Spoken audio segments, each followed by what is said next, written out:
Hello there, Sir from 17 once again. This is a update video for the channel. The token has arrived. It is officially the 7th of June. So this is the June update, and it's going to be a pretty quick one because I don't have too much to go over, but I wanted to update some people because right now The Witcher 3 is pretty much dominant on the channel, and all the other stuff that is being unlisted with it. If you're not following me on Twitter, you probably can't even see it, which is disappointing, but what can I do? YouTube's been very strange. In fact, today, trying to read comments, they just weren't loading at all. Every other web page is turning up perfectly and having no issues, but YouTube's being a piece of shit. So that's awesome, which means if you left anything compelling or you wanted me to answer, probably never even saw it. So I apologise about that, but there's nothing I can really do. If it won't show me it, I'm not going to go into my emails to find it. Like, fuck that, I get too many, unfortunately. But the first thing we do on all channel updates is we do a quick run over of my patrons. So we're going to do the Patreon bit here, so if you don't like it, please skip past it or you know, mute it or whatever you do when you don't listen to the bits you don't listen to. So big thank you to all my patrons, to everybody who supports the channel, anyway, big thank you, because it means a terrible lot, especially to a smaller channel like mine. It means more than it does, I think, to the bigger ones, because when you have a bajillion people watching, I think it's very difficult to have the same kind of scope and the same kind of appreciation, because at that point it's a given that you're going to get those views, whereas a channel of my size and similar channels, you know, you kind of cherish and you really do relish the views you get, because sometimes they can be crappy, sometimes they can be fantastic. It all depends on the whim of YouTube, which nobody controls, unfortunately, except for PewDiePie, because he's an evil genius. But Patreon, I'm going to go and do a quick thank you to some of the pledges from the last time that I did this. So the first name I have on the list here is Ryan. So a big thank you, Ryan, for pledging to my Patreon. It helps astronomically, you have no idea, so thank you and welcome to the Empire. Another one is Gopher. Thank you, sir, for adding your contribution to the channel and making sure the token does indeed arrive. And then finally I had a donation by a person called Mika, which I could be pronouncing this completely wrong, because to be completely honest, I don't think I've ever seen a word with this many I's and C's in it, but yeah, there you go, Mika, thank you very much. You donated a crazy amount of money towards the channel. It will go into making the best content I can and fueling the insanity that is this movement that we're part of, which is a very noble way of saying we're doing something when a lot of people probably don't think we are, but there you go.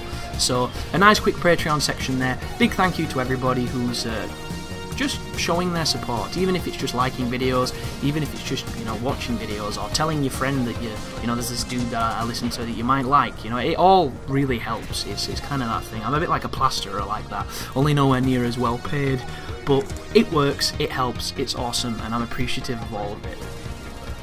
So the channel stuff, let's get right down to it and go through some channel details. Right now Witcher 3 is, what are we, 30-40 parts into it on the channel. That is a 160 odd part playthrough that is recorded. I recorded it at the end of last week.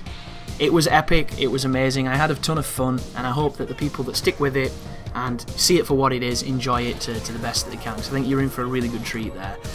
Of course, it's going to be long, and it's going to take a while to enlist you and to get to you.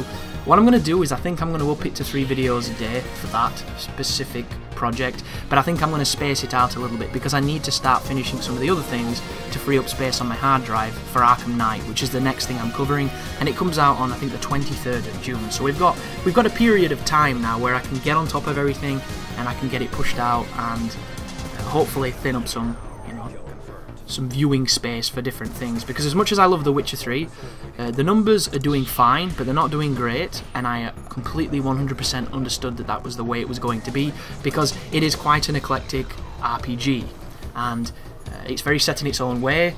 A lot of people don't like the series, a lot of people have no interest in it, and I get that, I completely do. It's one of those things, and some people just, it's not their thing, and that's perfectly fine.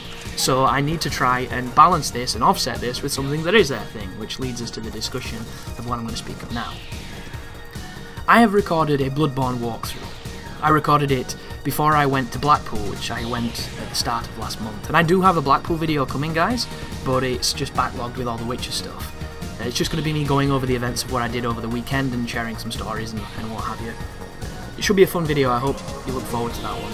Late, as always, but it is coming. You know, just like winter in fucking Game of Thrones. They just keep throwing new seasons in and all sorts of weird shit's happening now. And then, like, you remember that dude on the very first episode that turned up that you thought was going to be an endearing plot thread, and you realise 5 seasons in, you only just found out what the fuck that was. Like, come on, guys, give us more.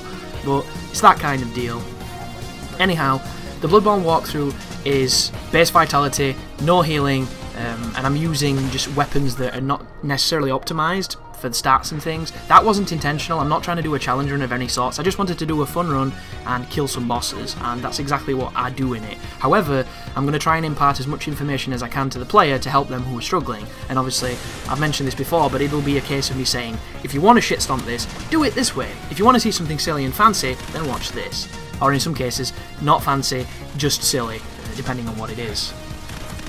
But I think there's a lot of good recorded stuff in that. There's a lot of good paths, a lot of good techniques on taking on enemies, and a couple of really good boss fights. Like, I've got a pretty fun one against Pal, where I just absolutely destroy him at a pretty low level, because if you know how to, you can, although it is incredibly dangerous. But you'll have to wait and see for that. So that is going to be coming. I think I'm going to be unlisting a video of that rather shortly. Another thing I want to quickly address, a lot of people have been asking, how are folks able to comment on things that are only hours old? I'm assuming they've not listened to these podcasts, or they've just, you know, not clicked on, or just not put 2 and 2 together, or whatever. People who pledge the $30 amount on my Patreon get access to my unlisted videos. So as it stands right now, the playthrough for The Witcher might only be like 35 parts public, but there might be 50 parts in the playlist that's unlisted. They get access to that stuff. Same with the Final Fantasy X. Right now, if you are a patron of mine of that amount, you can watch the entire Final Fantasy X playthrough. And we're only on, what part? Is it 65 at this moment? And there's 100 parts. So it's one of those things where they're able to comment on these videos because I don't know how long it'll take for them to be unlisted. And because of the way that I do YouTube, to make sure I've always got a video every day for people, I do it in advance. And they get to get some of the stuff early, basically. So that's why you're seeing those comments if you're confused. And yeah, that's just that. But I have a Chaos Theory walkthrough, and there's a couple of videos left to do on that. The only reason that hasn't come on the channel sooner is because I recorded the commentary for Battery, which was 30 minutes long, and it was one of the best fucking commentaries on the planet, hands down. Even like Jesus was winking at me while I was doing it, and I winked back, and it was cool. And then it wasn't capturing. Like, there was some fucking weird microphone bullshit error came up, and I lost it, and it really bummed me out, because I am a person who, I do it on one take, folks. A lot of people ask me, do you write it down, do you script it, do you do this? It's like, no. I hit record, I have no idea what I'm going to say, and I just let it happen. You know, sometimes I regret it, sometimes I say stupid shit, sometimes I don't. You know, it's just one of those things. It is a product of the ramblings of a hyperactive brain, I guess. There you go, that's how it is. So when I do get those moments where I bottle lightning and then it fucks up, it kills it for me. Because when I start recording again, I can't do it. I'm like, well, I've already done this and I did it really good. Like, fuck it. And that's how I feel. So I've given it a little bit of time to go back so that I can be, you know, I'm cool again. We'll do this. Come on, let's do this. And hopefully it'll sound okay. Or I might just be a miserable bastard on the entire video, like, yeah, fucking video. I don't know. We'll find out, I guess. Wonderful 101. That is a project that is just waiting to be commentated. I've recorded pretty much all of it.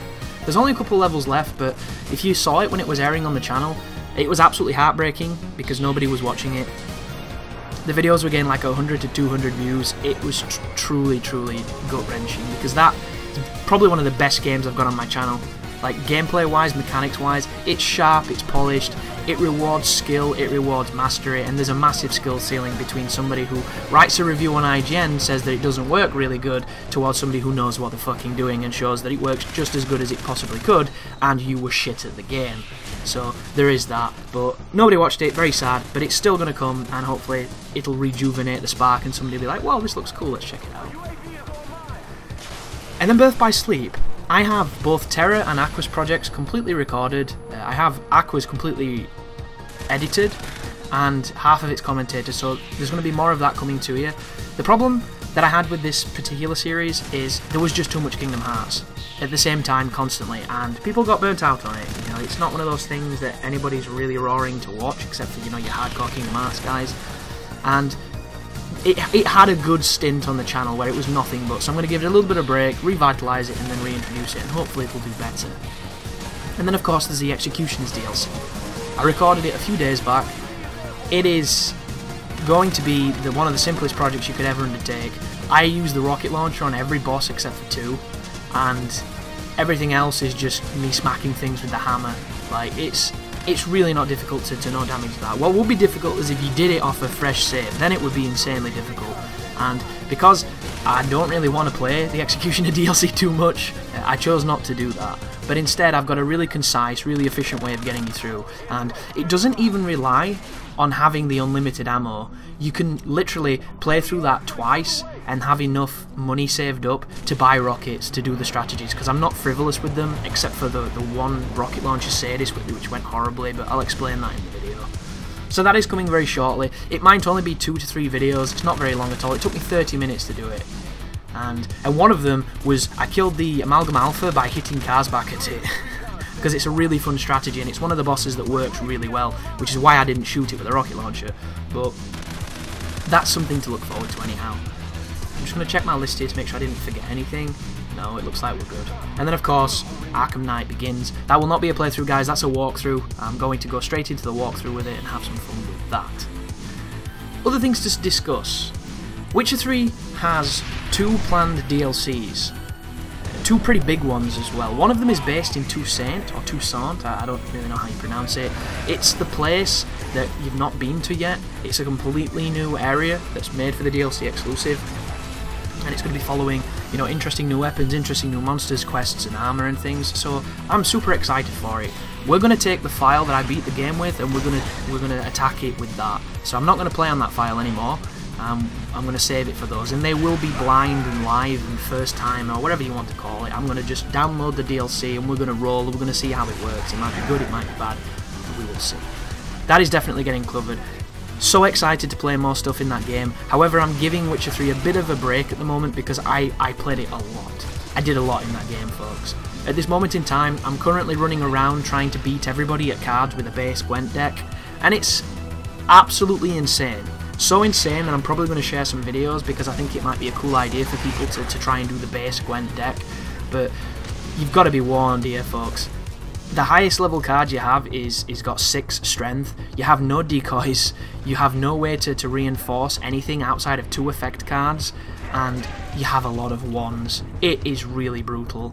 Like, I've got the Nilfgaard guy where I've been winning, but because of the Nilfgaard's passive ability, they win the draws. So I've drawn against this dude so many times when I had the advantage, and he's just beat me by that ability. Like, that guy is so tough.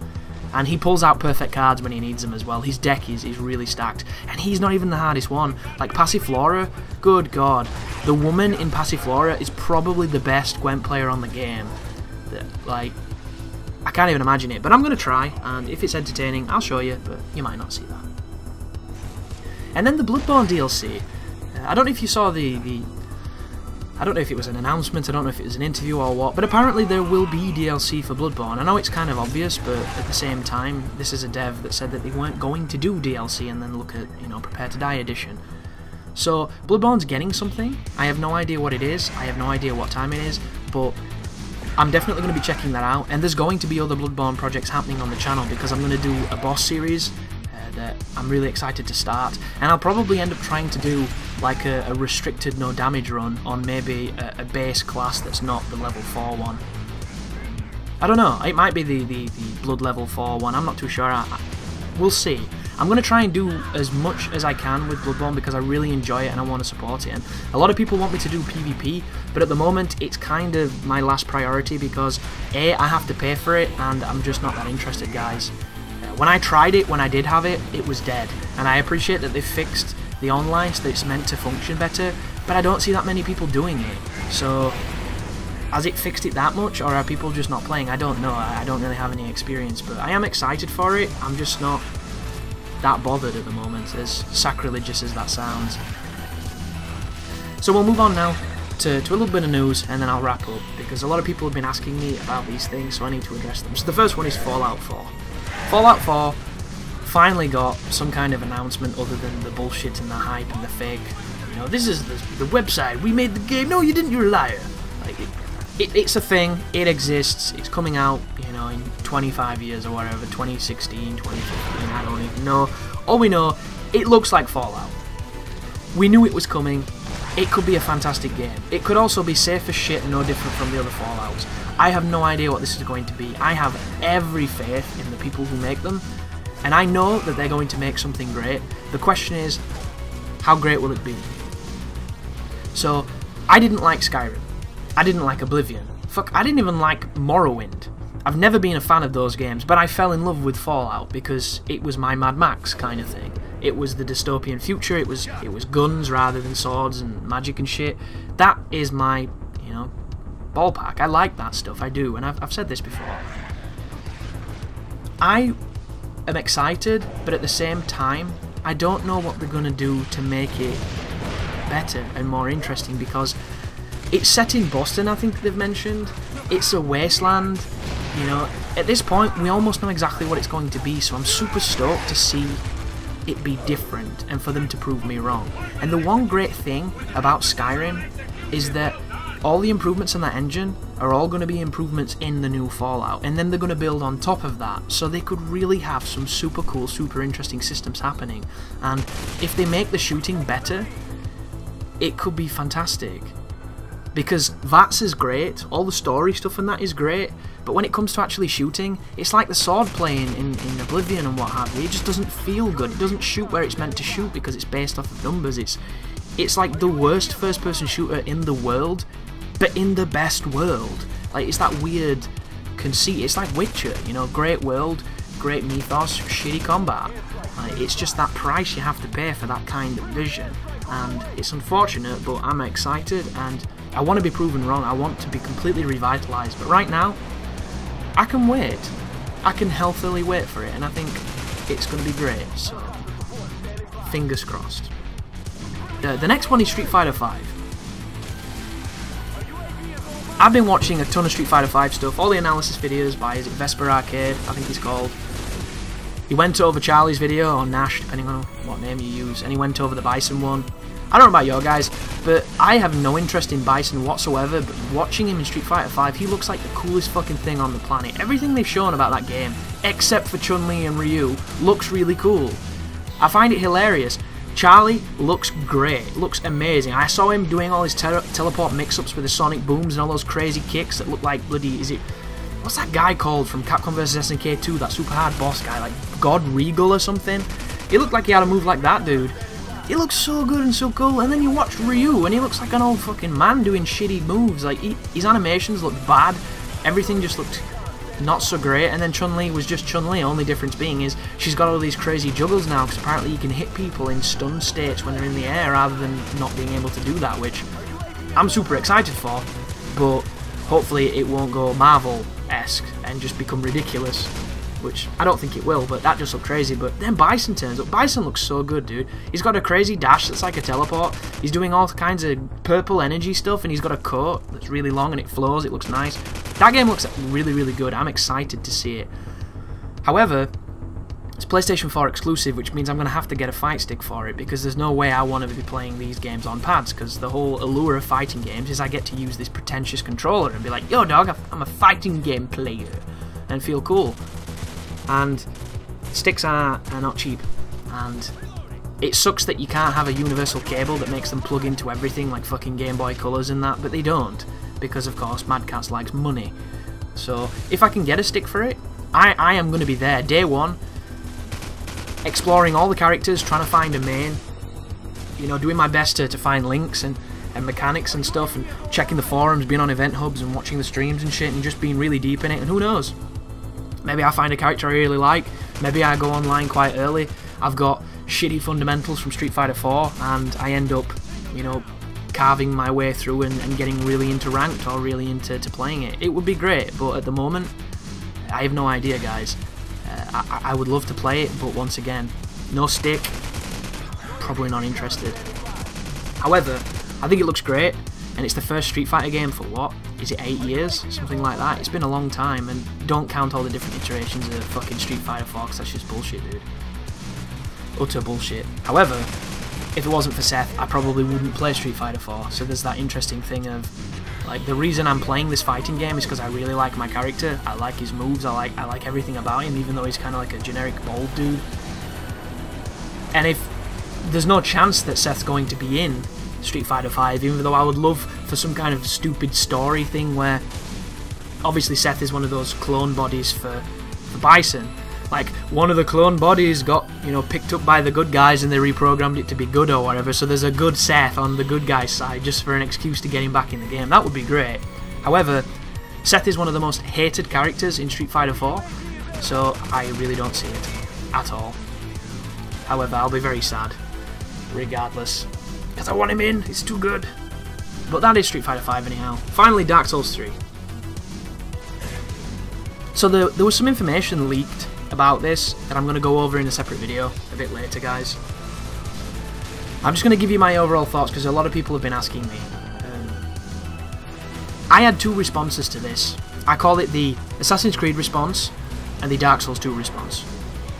I know that's not the best names for them, I'll probably have to rethink that, like a rebranding, but the Assassin's Creed response is, oh good god, they're milking the tits off this, so much so the swollen nipples are blinding my eyes.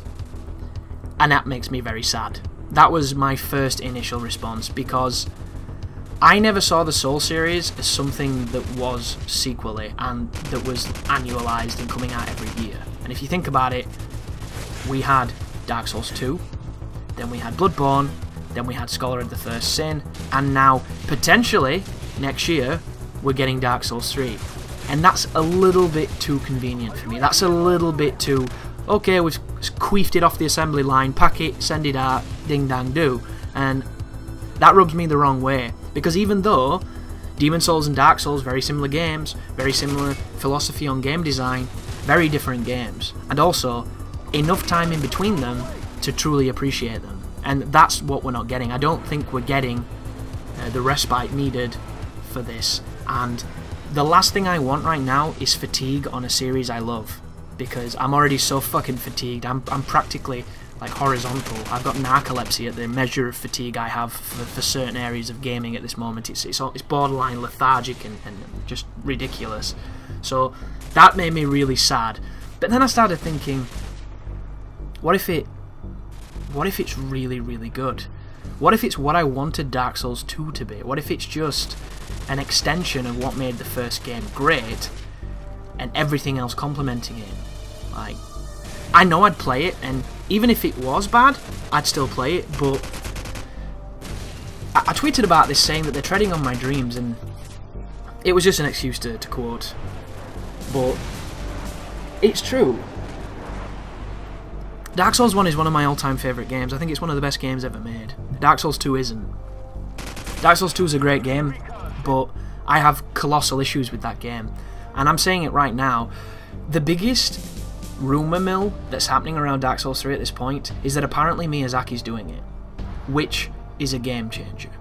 However, it means a hell of a lot that we just don't have the answers for right now. And my vision is this. If the Dark Souls 2 team has anything to do with Dark Souls 3, I'm probably not going to like it. I'll play it, I'll have a beautiful honeymoon, and then the divorce will be bitter and vehement. If Miyazaki is at the helm and his team make it, I'm probably going to love it. The question is, though, how do they make this game? Look at it like this. Bloodborne just came out. Next generation version of FromSoft's engine. I have no idea what they use. I don't know the name of their engine, unfortunately. I'm ignorant of that. What we do know is Bloodborne looks great. Bloodborne plays well, although it doesn't play as well as it could, which is something they can improve on. But as a whole, they have a lot of assets. They have all the systems they need to make a Souls-esque game. It's all there. Then you flip over to Scholar of the First Sin. Scholar of the First Sin is a higher resolution, better frame rate, better lighting, more powerful matchmaking potential version of Dark Souls 2. However, Dark Souls 2's engine, very different to the original one that was in Dark Souls. And anybody who doesn't notice the difference between Dark Souls 1 and Dark Souls 2 probably never will. And those people, unfortunately, you can't really take what they say as anything, because mechanically the shift is massive. So when I see people say that Dark Souls 2 is just like Dark Souls 1, just better, or just bigger, or just now there's lava, or you know, whatever they want to fucking insert generic ignorant statement that's completely false, I cringe, I do. And it's not a judgment on the person, because, you know, some people don't look at games that deeply, some people don't care to. It's not everybody's thing. But I think that is so grossly misleading that it has to be completely destroyed, because it's false, and I can't stand bullshit. I can't. It winds me up. If you think and feel that they're similar, that is fine, because that's your opinion. But don't put it out there like it's fact, because it's not. Bloodborne feels like Dark Souls. Dark Souls 2 doesn't feel like Bloodborne. And if that doesn't make sense to you, it never will. Anyhow, it's not about that. I didn't want to really go on that. What do they do here, guys? What do they do? Dark Souls 3 is a sequel to Dark Souls 2. How can they go and make another game that uses the other engine? It doesn't make sense to me. It's the Call of Duty thing all over again, which doesn't make sense anyway, but, you know, they're Activision, they print money, fuck you. You're looking at two dev teams completely ignoring what the other team does. Like, Dark Souls 2 had a ton of iterations that were very different to Dark Souls 1. Some of them were great, some of them were fucking abhorrent, but they were different. And then the third one comes out, and it's just like Dark Souls 1 again, just different in different ways, like, or polished in different ways, like, as if Dark Souls 2 never existed. Does that undermine their authority? Does that undermine their value? Does that undermine Dark Souls 2? How exactly does this work? Because in my eyes, Dark Souls 3 takes Bloodborne's engine and makes Dark Souls with it. That to me sounds beautiful and wonderful and amazing. However, it also goes off the logic as if we're treating it as if Dark Souls 2 never existed, which is just completely false. So I don't understand, and I'm really eager to see or hear exactly how this works, because if Miyazaki is on this, I can't see him using Dark Souls 2's tech. I just can't. I can't see him using any of that bullshit, because it was bad. Like, I can't. And it wasn't bad, but I mean, it's such a strange debate. Like, how do they do this? How do they make this work? Because I don't understand it. I just don't. It's weird. So that's the biggest piece of news for me, guys. Seeing whether or not and how they go forward with it, because my thought is also, Miyazaki was working on Bloodborne after Dark Souls 1's DLC. He was also supervising Dark Souls 2. Dark Souls 2 was being made. Dark Souls 2 devs then went on to start making Scholar once that stopped, and of course they were probably doing the DLCs or finishing them up because they were probably already designed before it was done. Miyazaki's working on Bloodborne. And then next year Dark Souls 3 comes out. What exactly has Miyazaki been doing when he's been stretched across these three projects? Doesn't make sense. Like, he's supervising on that one side, he's directing Bloodborne, and then in less than a year, another title's coming out under his name. Are they so confident with the tech they have at this moment in time? Like, is Bloodborne's engine so solid and easy to manipulate now they've put all the hard work into making it, so that all they have to do now is generate some new assets and it just all maps and works and fits perfectly because everything else is ironed out? Like, how does that work? Will that affect the quality? Like, And then the next thing that I haven't even mentioned is all of this news is like leaked anonymous stuff from something that's not even been verified, so for all we know it could be a fucking joke. It could be like some crazy super fan who's really good at 3ds Max and doing Photoshop, you know, tablet drawings and paintings of scenery and shit. Like, I don't know. And what we will find out is at E3. And E3 is really close, and I'm really stoked to see what it is, but I got so excited for Dark Souls 2, and then, after some time had passed, came to really dislike that game. So there's a part of me that really wants to stay reserved, there's a part of me that's super excited, and then there's another part of me that's like, I don't really care because I'm playing Bloodborne, and I'm really liking it, and I want to play more of it, so it's almost like I want them to not do this, so that they can wait, so I can enjoy this other masterpiece that they've made. Very conflicted, as you can see, but I'm going to make a video on it anyhow, and I'm going to look into all the stuff that was actually announced in this so-called leaked information that none of the official fucking media outlets actually covered. They just covered other people covering it, probably for fear of some kind of like, we're going to sue you now. This is America, where we sue people and get money. But that is it, folks. Longer than I wanted it to be. This is a short one, and I still rambled for 30 minutes, and there's literally no excuse. But thank you very much for watching. Thank you for supporting the channel. Thank you for doing what you do, if you do anything, and if you don't, you know, you can do what you want. But I, as always, will continue to try and make some of the best videos I can, finish up the projects that I've got going, and bring fresh, new, interesting, silly, offensive, stupid stuff. And yeah, you take care now.